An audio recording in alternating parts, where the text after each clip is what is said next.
Сәлем баршаңызға. Өмір сүрудің алғы шарты әр басқан қадамдарымыздың алдында әрбір ашылатын мүмкіндіктер атты есігімізді ашу алдында бүкіл әлемдердің Раббысы Аллаға тәуекел ету болса, батыл, шынайы түрде тәуекел ету үшін Алланы бірге таниық. Әл-Алим. Бәрін білуші, терең білім иесі, ол әр нәрсені толық біледі және ол білмейтін еш нәрсе жоқ. Алла тағала білушілердің білушісі. Алла тағала ғайыпты да, көмескіні де біледі. Алла сені олардан құтқарады, әрі ол естуші һәм білуші. Осы бір көркем есімді көп қайталаған жанға Алла тағала тарапынан білім есігі ашылады да, жүрегі нұрға толады. Бұл көркем есімді көбіне кешке қарай қайталаған дұрыс. Әл-Қабид. Тарылтушы, ұстап қалушы, қысып алушы. Кімге қаласа несібесін береді, қаласа бермейді. Кім бұл есімді қайталап айтып жүрсе, аш сарыққан болмас. Алла тарылтады, әрі кеңейтеді, әрі түбінде оған қайтасыңдар. Алланың осы көркем есімін 4 бөлек нанға жазып, оны 4 күн бойы жеген адам аштықтан, шөлден, ауру сырқаудан сақаяды. Алла білуші. Әл-Басит. Кеңейтуші, жаюшы, өз нығметтерін қалаған құлдарына береді. Кім дұға намазынан кейін 2 қолын көтеріп дұға жасаған соң осы көркем есімді 10 мәрте қайталап бетін сипаса, Алла оған ерік жігер беріп, жалғыздықтан сақтайды. Әл-Хафид. Төмендетуші, түсіруші. Алла тағала кәпірлерді тозақтың түбіне түсіреді және кәпірлерге қайғы, мұң-зар мен азап береді. Ұлы әрі даңқты Алла ұйықтамайды, әрі ұйқы оған тән емес. Ол әділдікті бірде төмен түсіріп, бірде көтеріп тұрады. Бұл көркем есімді 500 мәрте қайталаған жанның Алла тілегін қабыл етіп, қиыншылықтардан құтқарады. Ал кім 3 күн бойы нәпіл ораза тұтып, 4-ші күні осы көркем есімді оңаша отырып 70 рет қайталаса, дұшпанын жеңеді. Ең басты дұшпан әрине адамның өзінің нәпсісі. Ар-Рафи. Жоғарлатушы, биіктетуші. Өзіне жақын құлдардың беделін бұл дүниеде де, ақыретте де көтереді. Алла сендерден иман келтіргендермен білім берілгендердің дәрежелерін көтереді. Мұсылмандық ай күнтізбесі бойынша әрбір айдың 14 күніне қараған түн, яғни айдың толысқан түні осы көркем есімді 100 мәрте қайталаған адамға Алла ерік жігермен әрбір нәрседен тәуелсіздік сыйлайды. Әл-Муазз. Даңқты асырушы, жеңіс беруші, қуат беруші. Өзінің мүмин құлдарына мықты қуат береді. Олардың мойынсұнғандары үшін күнәләрін кешіріп, жәннатта құрметті орын береді. Уа Алла, қалағандарыңның даңқын асырасың, қалағандарыңның дәрежесін төмендетесің. Жексенбі және бейсенбі күндері ақшам намазынан кейін осы есімді 40 мәрте қайталауды әдетке айналдырған адамға Алла тағала құрмет, абырой сыйлайды. Әл-Музил. Дәрежені төмендетуші, кемсітуші.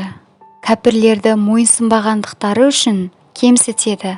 Оларға азап үйін, тозақты дайындайды. Алла тағала осы көркем есімді 75 рет қайталаған соң сақтану дұғасын оқыған адамды Алла дұшпандары мен қызғаншақтардың қыспағынан құтқарады. Әс-Самия. Бәрін естуші, әр нәрсені естуші. Әр естілетін дыбыс ғайып айтылса да, оның естуінен тыс қалмайды. Ол құпияның бәрін біледі. Оның ести алмайтын нәрсесі жоқ. Ол барлық сыбыс дыбысты естиді. Оған Аллаға ұқсайтын ештеңе де жоқ. Әрі ол бәрін естуші һәм көруші. Алла тағала өзінің осы бір көркем есімін дұға намазынан кейін 500 мәрте немесе бейсенбі күні 50 мәрте қайталаған пенденің тілек дұғасын қабыл алады. Көркем есімді қайталау кезінде басқа нәрсемен айналыспау шарт. Сондай-ақ бейсенбі күні таң намазының сүннеті мен парызының арасында осы көркем есімді 100 мәрте қайталаған жанға Алла тағала өзінің арнайы мейірім рахымын түсіреді. Ал осы көркем есімді бейсенбі күні дұға намазынан кейін шын ықыласпен қайталаған пенденің дұғасы қабыл болады. البصير Бәрін көруші. Ол бәрінен көреген. Адам және басқа мақлықтар көрмейтіннің бәрін көреді. Оған көрінбейтін зат жоқ. Ол ғайыпты да көреді. Әрі ол бәрін естуші һәм көруші. Алла тағала осы көркем есімнің жұма намазынан кейін 100 мәрте қайталаған жанның көруін жақсартып, жанарын нұрландырады. Жұма намазының алдындағы сүннетін оқыған соң, парызына дейін осы көркем есімді қайталаған адамға құрмет пен абырой береді. الحكم Қазы төреші. Соттың үкімі оның құзырында, оның үкімі келісімді, оны ешкім сынай алмайды және Алланың үкімдерін кемсітіп жамандауға ешкімнің хақысы жоқ. Қиямет күні таласқан нәрселерің туралы сендердің араларыңа Алла тағала төрелік етеді. Алла тағала түннің соңғы бөлігінде ғұсыл алған соң осы бір көркем есімді 99 рет қайталаған адамның жүрегін нұрландырып, хикмет сезіндіреді. Әсіресе бұл есімді бейсенбіден жұмаға қараған түні қайталаған дұрыс. العدل Әділ, әділетті. Әділ, адал, ол кімге болмасын ешбір әділетсіздік жасамайды. Ол өз шешімдерінде әділ. Расында Алла әділеттілікке, ізгілікке бұйырады. Осы бір көркем есімді 20 бөлік нанға жазып, бейсенбіден жұмаға қараған түні немесе жұма күні жесе, Алланың құдіретімен жаратылыстың бәрі сол адаммен ынтымақта болады.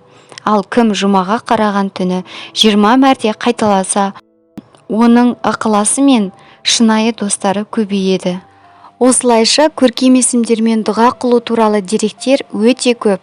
Бізде дұғамыздың қабыл болуы үшін Алланы терең танып, жақындау үшін әрине оның көркем есімдерімен танысуымыз, білісуіміз керек.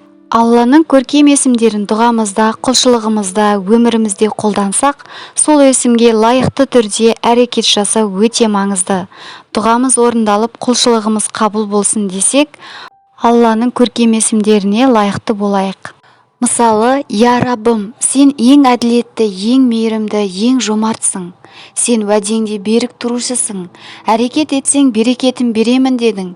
Мен өзіңнің ризалығың үшін отбасымды асырауға әрекет етіп, осы бір істі бастамақшымын. Сен жомартсың. Сен қаласаң нені болса да жүзеге асырасың. Ең хайырлы жолмен қысқа уақытта осы ісіме берекет бере көр деп дұға жасап, әрекетін жасаумен қатар Алланың жомарт есіміне лайықты болу үшін садақа беріп, айналаңызға әділетті, мейірімді болумен қатар уәдеңізде тұрып үздіксіз ізденісте әрекетте болыңыз. Біз асығамыз, дұғамыз орындалмады деп, біз Алланың есімін ауызбен жаттаймыз. Сондықтан әрекетімізде, дұғамызда нәтижесіз сияқты көрініс береді. Жаттадым ғой, сонда да болмады деп міндетсінбесек, әрбір істі Алла разылығы деп бастап, аузымыздан шыққан әрбір жақсы сөзді жүрегімізге орнатсақ, бүкіл әлемдердің Раббысы, жауап беруші Алла тағала біздің мәселемізді жауапсыз қалдырмайды. Қазақ тілді арнамыздың дамуына өз үлесіңізді қосып, қоңыраушаны басып, маған қолдау білдіріп жазылып алыңыз. Жақындарыңызбен бөлісуді ұмытпаңыз. العليم القابض الباسط الخافض الرافع المعز المعز المذل المذل السميع السميع البصير البصير الحكم الحكم العدل العدل